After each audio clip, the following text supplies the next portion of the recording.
Hola, soy José Ríos. Bienvenidos a este video número 3 de un total de 12 que forman un curso de análisis de superficie de respuesta. En esta ocasión vamos a hablar sobre la prueba de curvatura. Ya hemos comentado antes el concepto de curvatura.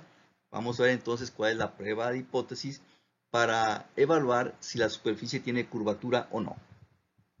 Se supone que se aplicó un diseño factorial 2 a la k o 2 a la k menos p con al menos resolución 5. Y n subíndice c me representa la cantidad de réplicas en el centro u origen. Bien, se le llama punto factorial, ¿sí? A la prueba, al experimento ejecutado en el vértice del cubo, en un vértice del cubo. Es decir, los valores de las x, sus valores codificados, o son unos o son menos 1. Cuando las x toman valor de 1 o menos 1, significa que estamos haciendo la prueba en un vértice del cubo. Entonces, punto factorial es la prueba ejecutada en un vértice del cubo. Bien, se supone que tenemos n subíndice f, la cantidad total de puntos factoriales, la cantidad de pruebas que se ejecutaron en el vértice, en los vértices del cubo. Entonces, nf es la cantidad de puntos factoriales, la cantidad de pruebas en el vértice. Bien, además se supone que a estos datos se ajusta esta función de regresión.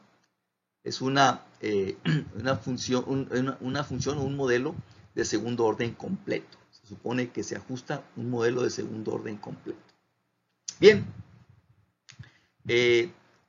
aquí como una aclaración, aquí vamos a hablar sobre esta prueba de falta de ajuste que se maneja en regresión lineal. Se supone que usted ya la sabe, ya la conoce. Entonces vamos a hablar sobre la prueba de falta de ajuste y vamos a hablar sobre el error puro. Entonces se supone que usted ya conoce estos conceptos. Entonces, si no, le recomiendo que primero vea mi curso de regresión lineal en mi canal YouTube, Aprendiendo Estadística. Entonces se supone que usted ya sabe esto. Falta de ajuste y el error puro en la regresión lineal. Bien, entonces iniciamos con la prueba de curvatura. Antes de ver los detalles matemáticos de la prueba de curvatura, vamos a explicar aquí la idea básica, ¿sí? Vamos a suponer que tenemos únicamente dos variables de entrada, ¿sí? Y vamos a suponer que la superficie tiene este aspecto, tiene curvatura, forma de domo, así le llamo yo a esta superficie, en forma de domo. Bien. Bueno, la prueba de curvatura se basa en lo siguiente. Observe usted que en el plano abajo, x1, x2, aquí tenemos, estoy indicando más o menos los vértices del cubo, que en este caso es un cuadrado. Los vértices más o menos están, estoy tratando de dibujar aquí las líneas, los lados del cuadrado. Y el centro está más o menos por aquí, por debajo de la superficie, más o menos aquí. Bueno, observe lo siguiente. Si la superficie tiene curvatura, tiene forma de domo, entonces los valores de y en el centro tienen mayor altura. Entonces los valores de y son diferentes a los valores de y en las esquinas, en los puntos factoriales. Vea usted que en los puntos factoriales la altura de la superficie es menor. Entonces, en los puntos factoriales el valor de y es menor que el valor de y obtenido en los puntos centrales. Entonces, si hay curvatura, se espera que el promedio de las réplicas en el centro, se espera que sea un valor muy diferente al promedio de las pruebas factoriales. Vea usted aquí, las pruebas factoriales tienen un valor de y menor, la altura es menor, tiene un valor, entonces su promedio debe ser, en este caso, menor, diferente al promedio de las réplicas en el centro. Entonces, en resumen, la prueba de curvatura se basa en comparar el promedio de las réplicas en el centro contra el promedio de los puntos factoriales. En eso se basa la prueba de curvatura, repito. Comparar el promedio de las pruebas de las réplicas en el centro con el promedio de los puntos factoriales. Ahora sí vamos a ver los detalles matemáticos. Bien. Calculamos el promedio y barra subíndice c representa el promedio de las y de las réplicas en el centro. Este es el modelo de regresión que estamos ajustando, es la función de regresión que estamos ajustando. Entonces, es la suma de esta expresión entre NC, que es el número de réplicas en el centro. Pero recordemos que en el centro el valor codificado es 0. Todas las X valen 0, el valor codificado en el centro. Entonces, este término se cancela. Todo donde aparezca la X se hace 0.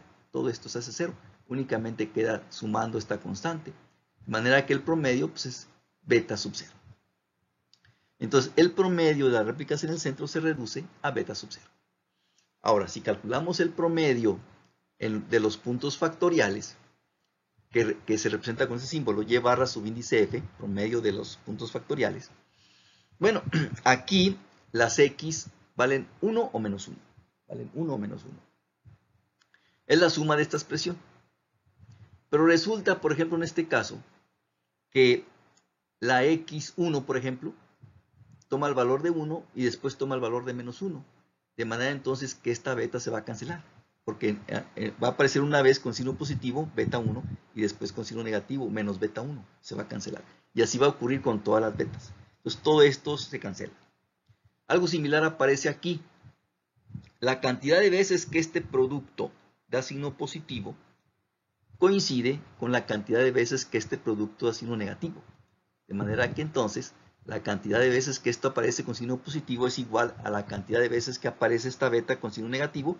Se van a anular, se va a cancelar todo. Y esto pues no se puede cancelar porque aquí las x está elevada al cuadrado. Entonces, esto siempre va a ser positivo, va a tener un valor de 1 positivo. Entonces únicamente se van a sumar esta beta y estas betas. Entonces al promediar el promedio de las pruebas en el factoriales me da esta expresión.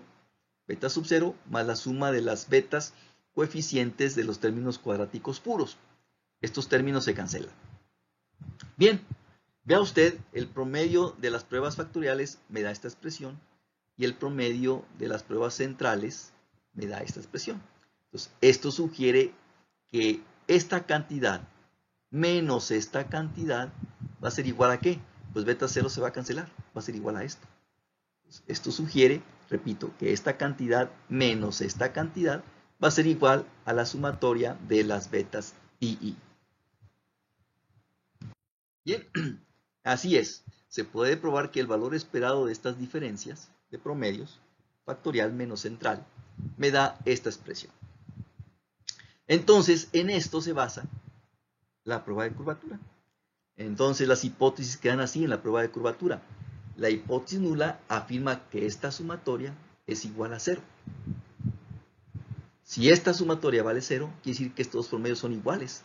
No hay diferencia entre ellos y entonces pues no hay curvatura. La superficie es plana. Bien. Contra la alternativa que afirma lo contrario, esta sumatoria es diferente de 0. Entonces, si esto es cierto, entonces quiere decir que el promedio de las pruebas en el centro es diferente al promedio de los puntos factoriales. Significa entonces, esto sugiere entonces que sí hay curvatura en la superficie. En palabras, la hipótesis nula afirma que no hay curvatura y H1 afirma que sí hay curvatura. Esas serían las hipótesis expresadas en palabras. Ahora bien, usted puede... hay este detalle. Si esto es cierto, si la sumatoria de las betas es 0, entonces se supone que todas las betas son 0.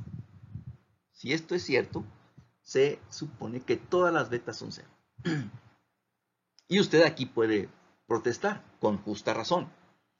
Usted puede decir, espéreme, profe, pero puede ser que, por ejemplo, si son dos variables, beta 1, 1 y beta 2, 2, usted puede decirme, pero espéreme, profe, beta 1, 1 puede valer 2 positivo, por ejemplo. Beta 1, 1, 2 positivo. Y beta 2, 2 puede valer 2 negativo, que al sumar da 0. Y no todas son ceros. ¿Qué pasó ahí? Usted puede protestar con justa razón. Bien, esta prueba de hipótesis se arriesga en lo siguiente. En la práctica es muy poco probable, probabilidad casi 0, de que ocurra eso que acabamos de comentar. Es muy poco probable que siendo las betas II diferentes de 0, la suma me dé 0. Eso es muy poco probable, casi probabilidad 0, de que, repito, de que esta suma sea 0, pero con betas diferentes de 0. Es muy poco probable que eso ocurra. Entonces aquí la prueba estadística de curvatura se arriesga y dice, es que si todo esto es 0, quiere decir que todas las betas y valen 0. A eso le apuesta. En ese sentido, sí, esta prueba tiene su riesgo, porque le apuesta a eso. Bien, entonces, estas son las hipótesis en la prueba de curvatura. El estadístico de prueba, bien. El análisis matemático que vamos a comentar a continuación está basado en el hecho de que esto es cierto. ¿Qué pasaría si la hipótesis nula es verdadera? ¿Qué pasaría si esto es verdadero? Bien, entonces, si esto es cierto, la sumatoria sería 0. Entonces, la varianza de esta diferencia de promedio sería la suma de las varianzas. Y haciendo álgebra, me queda esto. Pero sigma cuadrada es la varianza del error. Un valor desconocido que tenemos que estimar.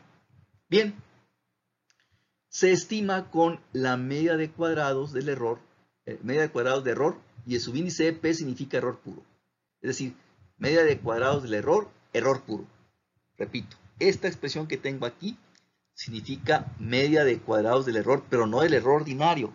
El subíndice me dice que estoy hablando del error puro. Se supone que usted ya conoce esto, pero en términos prácticos, esto no es más que la varianza muestral de las réplicas en el centro, de manera más clara y directa. Esto, repito, no es más que la varianza muestral de las réplicas en el centro. Muy bien, entonces la varianza de esta diferencia de promedios es aproximadamente igual, es un valor estimado de esta expresión. Obviamente, si le aplicamos raíz cuadrada a esto, estaremos estimando la desviación estándar de esta diferencia de promedios. Entonces, la diferencia de promedios, su valor esperado es 0. La varianza de esta diferencia de promedios es esta expresión, su raíz cuadrada va a ser la desviación estándar, y entonces se llega a lo siguiente. Repito, todo este análisis es bajo el supuesto de que la hipótesis nula es verdadera. Entonces podemos formar un estadístico t-student, diferencia de promedios, entre la estimación de la desviación estándar de esta diferencia de promedios. Muy bien. Esta t-student va a tener ¿cuántos grados de libertad? Los grados de libertad de la t-student coincide con los grados de libertad del estimador de la varianza, que es el error puro. Que ya dijimos que esto no es más que la varianza muestral de las réplicas en el centro. Como tenemos n sub c réplicas en el centro, entonces aquí vamos a tener n sub c menos 1. Entonces este va a tener distribución t-student con n sub c menos 1 grados de libertad. Muy bien. Pero si esto queremos meterlo en una tabla de análisis de varianza, necesitamos un estadístico F. En la tabla de análisis de varianza no aparece t-student, aparece puros estadísticos F. Pues no hay problema. Resulta que si una variable t-student se eleva al cuadrado, tiene distribución F. Entonces, si esto se eleva al cuadrado, que me daría esta expresión, numerador al cuadrado, vea usted, y el denominador al elevarse al cuadrado, se cancela la raíz y me queda esta parte. Resulta que esto ya va a tener una distribución F. Cuando una t-student se eleva al cuadrado, tiene distribución F con un grado de libertad en el numerador, y los grados de libertad del denominador coinciden con los grados de libertad de la t-student original, que en este caso dijimos que es ns-1 grados de libertad. Entonces, esta expresión va a tener distribución F con un grado de libertad en el numerador y ns-1 grados de libertad en el denominador. Bien, pero si usted recuerda, en una tabla de análisis de varianza, el estadístico F se obtiene dividiendo media de cuadrados. Media de cuadrados de algo entre media de cuadrados de algo. Pues bien, esta expresión que estoy indicando aquí, se le llama suma de cuadrados de curvatura. Vamos a representarlo así. Suma de cuadrados de la curvatura es esta expresión de aquí. Y como está en el numerador, va a tener pues un grado de libertad. Entonces, usted recordará que la media de cuadrados en la ANOVA se obtiene dividiendo la suma de cuadrados entre sus grados de libertad. Pero como esto tiene un grado de libertad, al dividirlo entre 1, pues me da lo mismo, queda igual. Entonces, bien puedo decir que esto también coincide con la media de cuadrados de la curvatura. Tenemos media de cuadrados de curvatura entre la media de cuadrados del error puro. Entonces, así formaríamos el estadístico F. Y se rechaza H0 como verdadera si este estadístico F es muy grande, o bien si su p-valor es muy pequeño. Bien, entonces este es el análisis matemático correspondiente a la prueba de curvatura. Vamos a ilustrarlo con un ejemplo. Aquí tenemos los datos. Se desea maximizar el valor el valor de Y, es lo que quiere hacer el investigador. Y aquí tenemos los resultados obtenidos en un diseño experimental 2 a la 3 completo, con 4 réplicas en el centro. Obviamente aquí tenemos los valores codificados de las X. Aquí están sus valores reales. Dijimos que con X mayúscula representamos los valores reales de las X y con X minúscula los valores codificados. Bien, ¿qué significa esto? Por ejemplo, para el valor real de X1. Significa que su valor, su nivel alto, en unidades reales es 40 más 2, 42. Su nivel bajo en valores reales es 40 menos 2, 38. Y entonces su valor central en unidades reales es 40. Para X2, ¿qué significa esto? Que su nivel alto en unidades reales es 150 más 2, 152. Su nivel bajo en unidades reales, 150 menos 2, 148. Y su valor central en unidades reales, 150. Algo similar para X3. Su nivel alto en unidades reales, 70 más 2, 72. Su nivel bajo en unidades reales, 70 menos 2, 68. Y su valor central en unidades reales, 70. Y aquí tenemos los valores codificados. Nivel alto, nivel bajo y central. Y aquí tenemos el valor de Y obtenido en cada prueba. Bien, vamos a aplicarle una prueba de curvatura a estos datos. Aquí tenemos la tabla de análisis de varianza, ¿sí? Aquí tenemos la suma de cuadrados de curvatura, que tiene un grado de libertad. Entonces la media de cuadrados de curvatura es esto entre sus grados de libertad, pues queda igual, ¿sí? Aquí tenemos la suma de cuadrados del error general o error ordinario, grados de libertad. Aquí tenemos la media de cuadrados del error general, ordinario, suma de cuadrados entre sus grados de libertad. Y este error, la suma de cuadrados del error ordinario, se descompone. Suma de cuadrados de falta de ajuste y suma de cuadrados del error puro. Entonces, el error puro tiene 3 grados de libertad.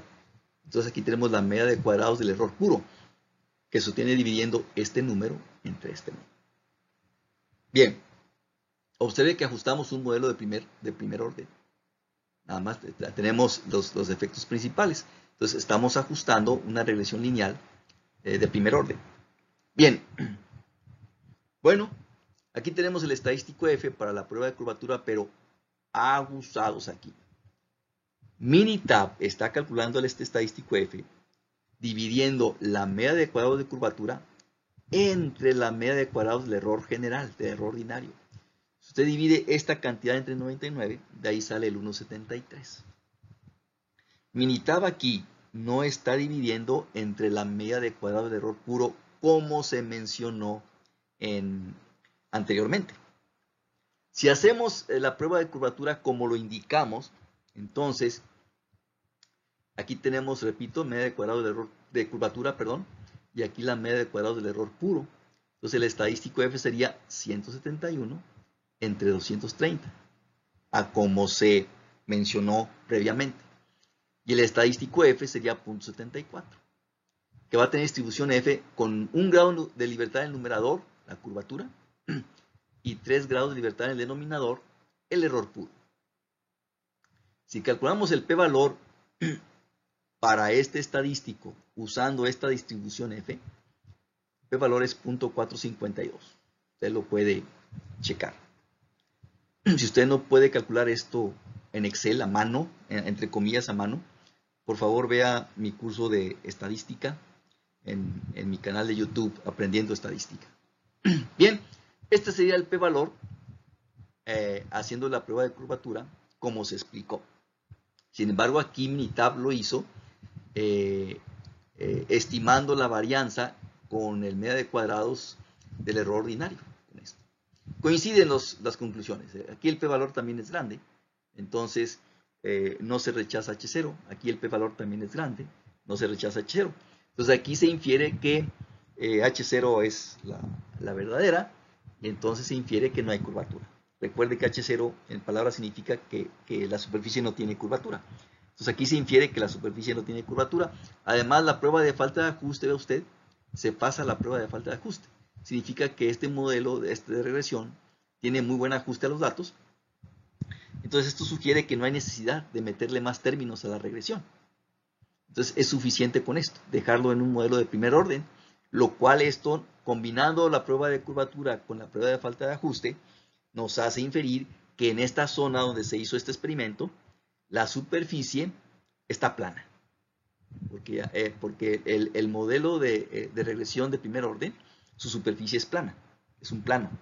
Entonces, combinando aquí que no hay curvatura con que se pasa la prueba de ajuste, entonces se infiere que este modelo es suficiente, primer orden, no es necesario meterle más términos a la regresión, por lo tanto se infiere, como es de primer orden, se infiere que la superficie en esta zona donde se hizo el experimento, la superficie es plana. Aquí tenemos los detalles, el valor estimado de la sigma del error, que es la raíz cuadrada de la media de cuadrados del error ordinario. Tiene muy buen ajuste y se estima una excelente predicción, casi perfecto.